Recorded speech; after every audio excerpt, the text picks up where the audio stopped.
Dimanche, Valentin Vachereau, alors 204e joueur mondial, a remporté le Master 1000 de Shanghai à la surprise générale. Mais si on fait le parallèle tennis-vélo, savez-vous quel est le dernier cycliste hors du top 100 UCI à s'être imposé sur une course par étape World Tour?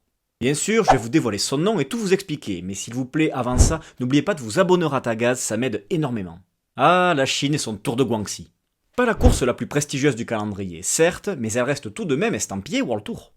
En 2023, l'épreuve fait enfin son retour au calendrier UCI après 3 ans d'absence à cause du Covid-19.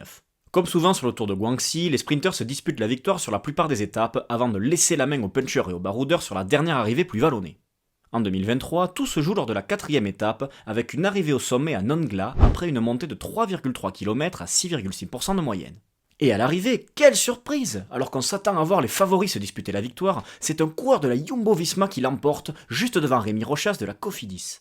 Ce coureur, ce n'est ni Roglic, ni Vingegaard, ni Kuss, mais bien Milan Vader. Son nom ne vous dit rien? C'est normal. En 2023, Vader n'en est qu'à sa 2e saison professionnelle. Il n'avait encore jamais gagné, c'est ici sa première victoire. Malgré ce succès, il ne s'imposera plus jamais avec Visma, quittant la structure fin 2024 pour rejoindre Q36.5. Et la cerise sur le gâteau? À la fin de la saison 2022, il était 2288e au classement UCI. Il faut préciser qu'il revenait tout juste d'une grave chute qui l'avait plongé dans le coma. Et grâce à cette victoire, il remonte des centaines de places pour terminer 198e mondial. Alors, pensez-vous que nous reverrons un jour un coureur encore moins bien classé que Milan Vader remporter une course par étape World Tour?